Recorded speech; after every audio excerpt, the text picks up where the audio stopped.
বয়স কত? বলে 82 বছর। কতটুকু হলো ডেভেলপড প্রোগ্রেস কতটুকু?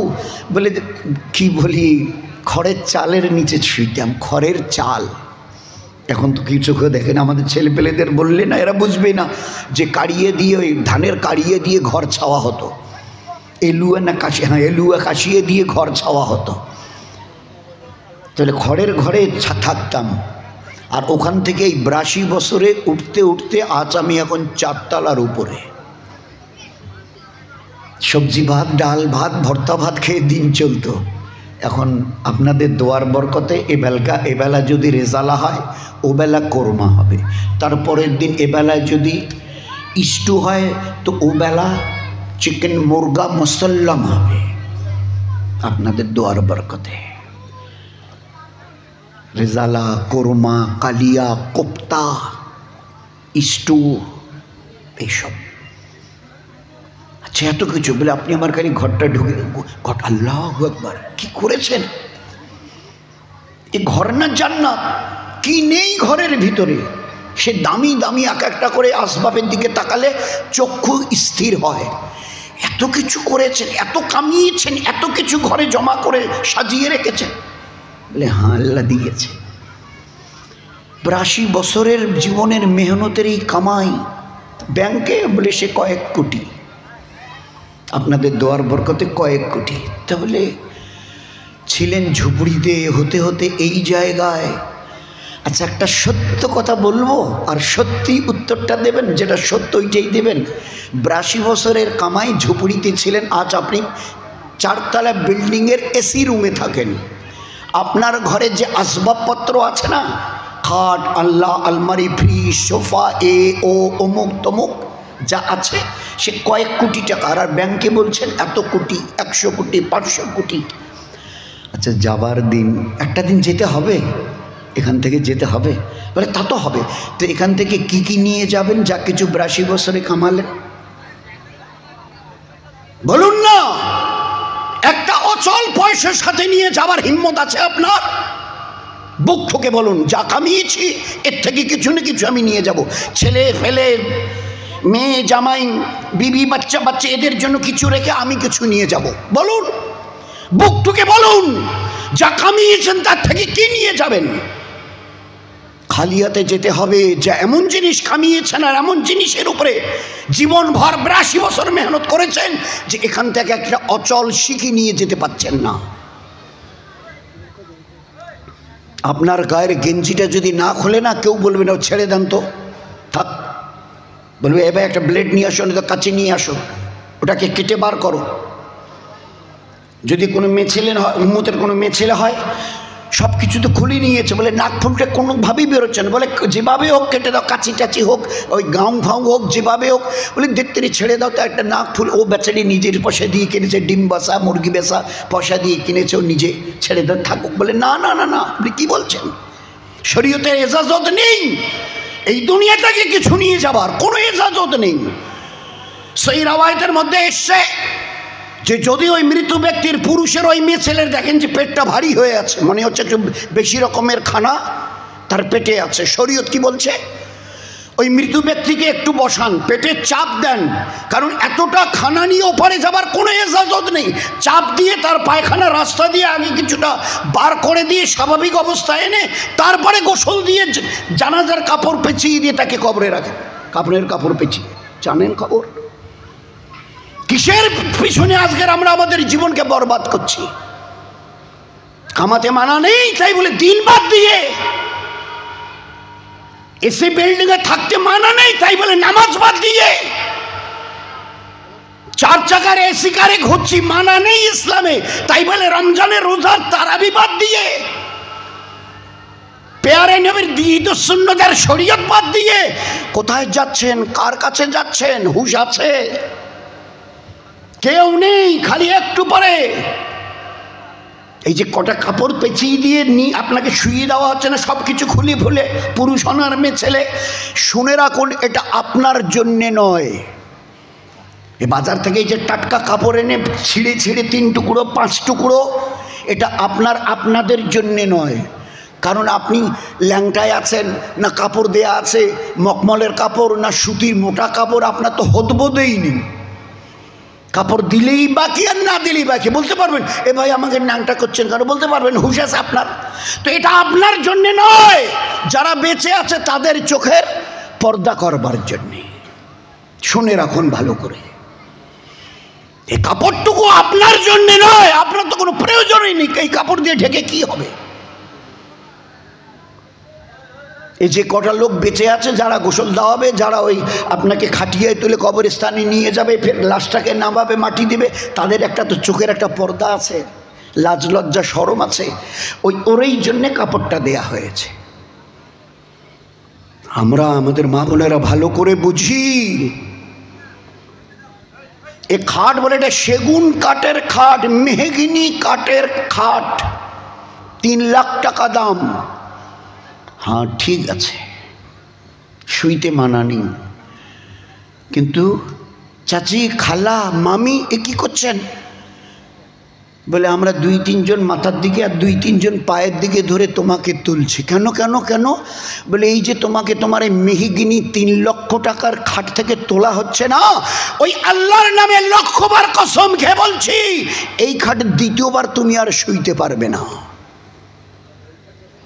হে ভাস্তি, বৌমা, দাদি আর নানি, চাচি আর মামি, শুনে নাও, তোমাকে এই যে আমরা 3-4 জনে মিলে তুলছি দামি মেহগিনি খাট থেকে, এ খাটে আর কোনোদিনই শুইতে পারবে না। এবারে সবাই বলছে বুবু ওই দরজাটা একটু সরিয়ে দাও তো, পাল্লাটা না বেশি করে খুলে দাও তো। কেন কেন কেন ওরকম করছেন? কারণ দরজাটাকে পাল্লাগুলোকে বেশি করে খুলে দিতে চাইছেন। বলে দরজা দিয়ে তোমাকে আজকের বের করা হবে, ওই আল্লাহর নামে 1 লক্ষবার তার ইজ্জতের জালালের কসমকে বলছি, এই দরজা দিয়ে এই ঘরে আর কোনোদিন তুমি ঢুকতে পারবে না। ভালো করে জীবনটাকে বুঝি, নয়তো বাচ্চারা যেরকম খেলে না, কচুর পাতায় একটু মাটি দেয়, তারপরে একটু ঘাস এনে ওতে দেয়, রান্না করে, আপনি গিয়ে যদি দাঁড়ান, একটু যদি পা বাড়িয়ে দেন না, তো কাঁদবে। ওরা রান্না খেলছে, বিয়ে খেলছে, ওর বাড়ি যাচ্ছে, এ ওকে ডেকে নিচ্ছে, কচুর পাতে কলার পাতে ভাত দিচ্ছে, তরকারি দিচ্ছে, আর একটু পরেই যদি খালি ডাক আসে, নূরনাহার, শামসুন্নাহার, নূরজাহান, তো সঙ্গে সঙ্গে রিরি করে আম্মা ডেকেছে, আমি আর খেলবো না, রিরি করে চলে গেল। আল্লাহ আমাদের হেফাজত করুক। আজ মুসলমান আপনারা আমাদের জীবনের অবস্থায় দিনটুকু নিয়ে যেন খেলছি, দিনটা নিয়ে। খালি যদি তামাক বলে আপনি আসবেন না চাচা, ভুট্টার ক্ষেত যদি বলে, আমার দোকান যদি আমাকে ডাকে, আমার সার্ভিস আর চাকরি যদি আমাকে ডাকে, আসবেন না, তো এইবারে দিনটাকে রিরি করে দিয়ে চলে গেলাম। আমার ওইটা আসল, আমার ঢাক এসছে, তামাক ডেকেছে, ভুট্টা ক্ষেত ডেকেছে, আলুর ক্ষেত ডেকেছে, ধানের ক্ষেত ডেকেছে, আমার দোকান ছোট অথবা বড় হোক ডেকেছে, আমার ছোট অথবা খুব দামি চাকরি আমাকে ডেকেছে, আমি আর খেলবো না রে, দিনের সাথে আর খেলবো না। দিন সাহাবাদের পুরুষরা নয়, সাহাবাদের ঘরের মা, বোন, বিবি আর বেটি বলতো,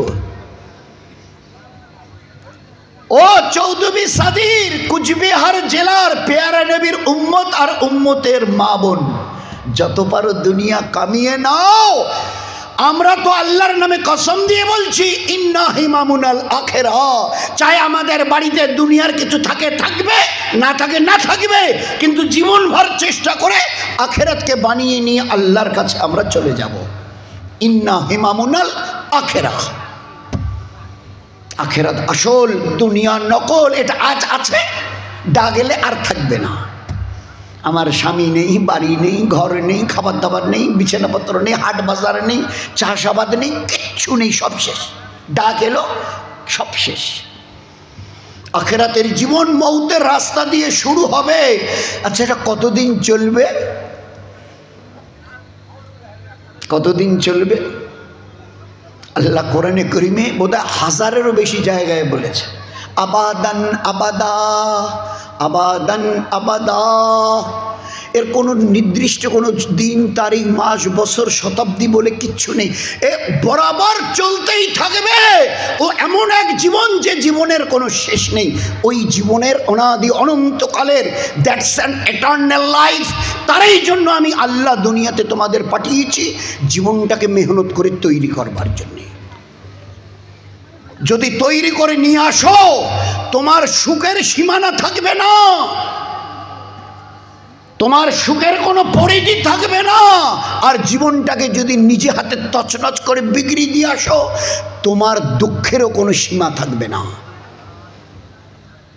আল্লাহর পেয়ারা রসুল বলতেন, যে উম্মত পুরুষ অথবা মেয়ে ছেলে জীবনটাকে আখেরাতের জন্য আল্লাহ দিয়েছিল, বানিয়ে যদি নিয়ে যেতে না পারে, আমি ইমামুল আম্বিয়া, তামাম নবীর সেরা নবী আর দয়ার নবী বলছি, কাল কিয়ামতের ময়দানে নিজের দুরবস্থা, পরিণতি, ভয়ঙ্কর পরিণতি দেখে, কি শুনছি, কি বলছে, কি আওয়াজ আমার কানে এসে পড়ছে জাহান্নামের কিয়ামতের মাঠে, ওই অবস্থায় ভয়ে ভীত সন্ত্রস্ত হয়ে আল্লাহর রাসূল সাল্লাল্লাহু আলাইহি ওয়াসাল্লাম বলতেন, এই দুই চোখ দিয়ে রক্তের কান্না কাঁদতে কাঁদতে নদী বইয়ে দিয়ে তাকে জাহান্নামে যেতে হবে।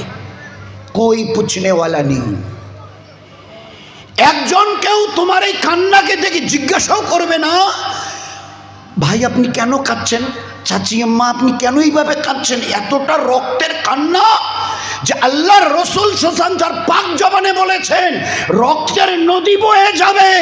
ওই রক্তের নদীতে যদি নৌকো চালাতে চাও, নৌকোও তোমার চলবে, কিন্তু তোমার প্রতি সরিষার দানা পরিমাণ ও আল্লাহ দয়া দেখাবেন না।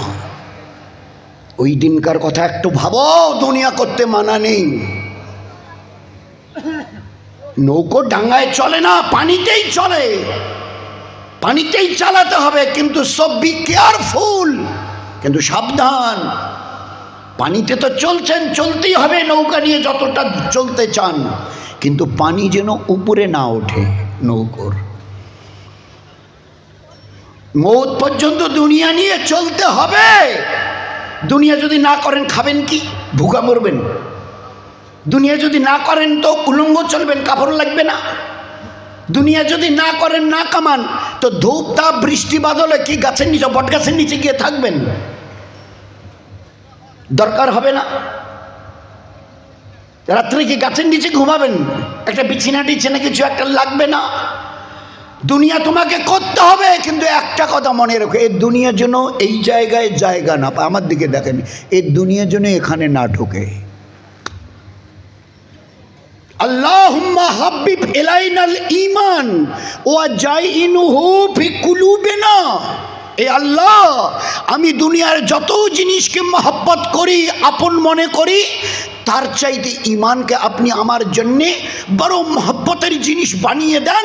আর ওই ঈমানকে আপনি জাইনুহু ফি কুলুবিনা, আমার অন্তরে, দিলের ভিতরে ঢুকিয়ে দেন। দুনিয়ার মহব্বত যেন ওখান থেকে বের হয়, আর আপনার দিনের মহব্বত, ইমানের মহব্বত যেন আমার অন্তরে ভরে যায়। কে দোয়া করছে? আমাদের এই উম্মতকে শেখাবার জন্য জনাবে রাসূলুল্লাহ সাল্লাল্লাহু আলাইহি ওয়াসাল্লাম দোয়া করছে, আল্লাহুম্মা হাব্বিব ইলাইনাল ঈমান। এ আল্লাহ, হাব্বিব মানে সবচাইতে পেয়ারা, সবচাইতে দামি। বাচ্চাটা আমার কত পেয়ারা, নাতি নাতনিগুলো কত আদরের। হ্যাঁ, সবাই আদরের, চাষটা, চাকরিটা, দোকানটা, ব্যবসা, এটা ওটা কত আদরের। কিন্তু এই আল্লাহ, এই সব কিছুর থেকে ঈমানকে আপনি আমার জন্য বেশি মহব্বতের জিনিস করে দেন। হাব্বিব ইলাইনাল ঈমান, ঈমানকে। ওয়া জাইনু, আর এই ঈমানটাকে আপনি ভরিয়ে দেন, জাইনু ফি কুলুবিনা, আমার দিলের ভিতরে। ওখান থেকে দুনিয়ার মহব্বত বার করেন।